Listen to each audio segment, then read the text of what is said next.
In July, the temperature can hit over 50 degrees centigrade.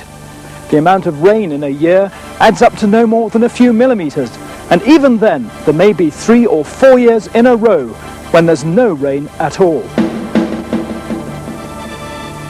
It must have been the most frightening experience to attempt this desert crossing with nothing more than horses and wagons. But there was one spot on the way across that would have taken the traveller's breath away.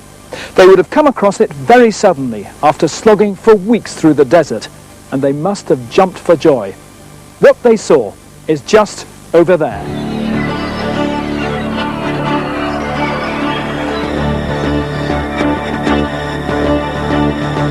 What must have been an almost unbelievable sight was the Colorado River.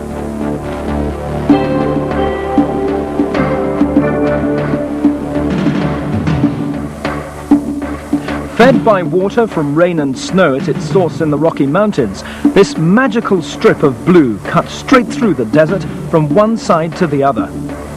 It's the only river in the southwest of the USA to do this.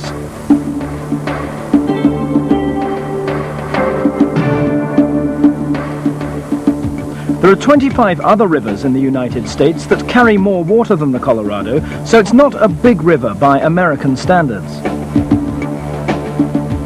But size is not the point.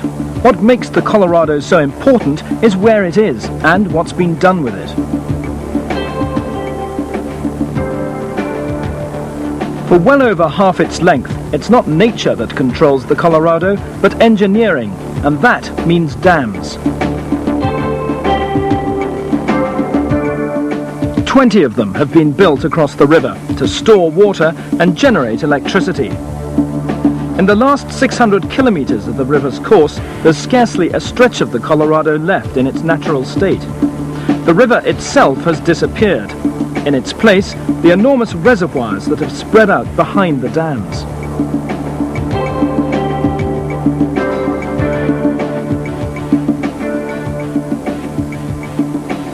Something else that makes the Colorado so important is that the water and the electricity from its dams are used right across the American desert.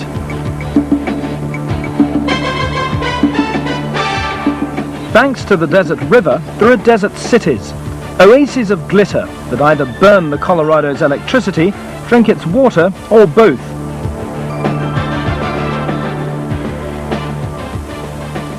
They are some of the most modern, fastest growing cities in the United States.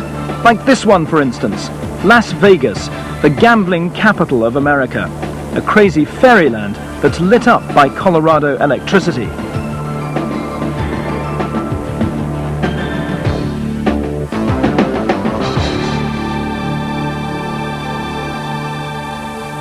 The Colorado's route from its source in the Rocky Mountains to its mouth in the Gulf of California is a long one, cutting right across the southwest of the USA. It's reckoned that in one way or another, around 25 million people depend on the river, including those living in 5 big cities. But the map of the Colorado and the southwest has only looked like this for a very short space of time.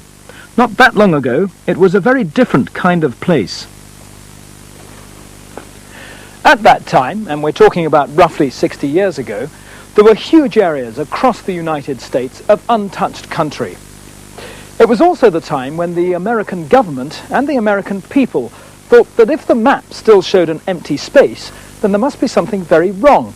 Much better to do something with it, build something on it.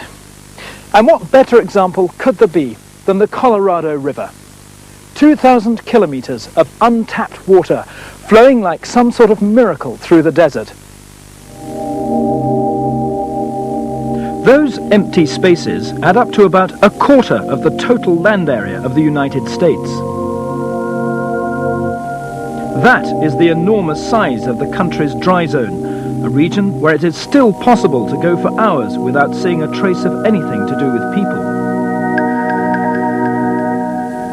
The word desert often conjures up pictures of endless sand dunes stretching to the horizon.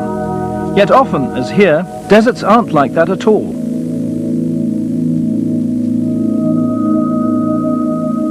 What's more, the landscape of the dry zone changes quite frequently.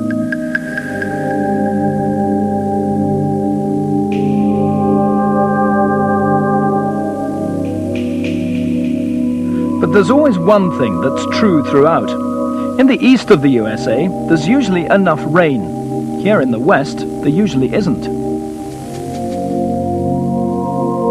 If anything was to be built in these vast open spaces, nothing could happen without water, and that would mean building dams.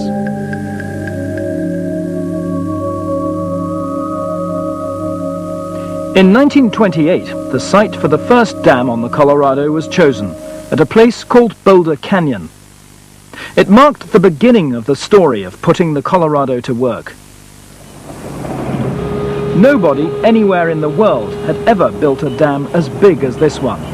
From start to finish, engineers had to think up new ways of doing things, like how to make 40 million tons of cement in the middle of nowhere, how to shift massive equipment from the top to the bottom of a 300-meter deep gorge,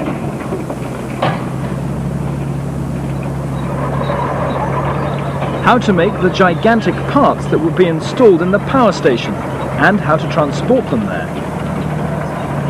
how to cope with 5,000 new arrivals in the desert, the size of the workforce that was hired from all over the USA. It took 4 years to build, 2 years less than originally thought. When finished, this giant barrier across the Colorado was named the Hoover Dam. So here it is, one of the best-known landmarks in the United States. When it was finished in 1935, there were people claiming that it was the biggest man-made structure on Earth, a man-made wonder far more spectacular even than the tallest skyscraper yet built. Something someone even said to compare in scale with the pyramids of Egypt. Taking things a bit far? Maybe. But there was absolutely no doubt about what the Hoover Dam stood for. It had proved that not only could the Colorado be controlled, but also that the desert itself could be brought to life.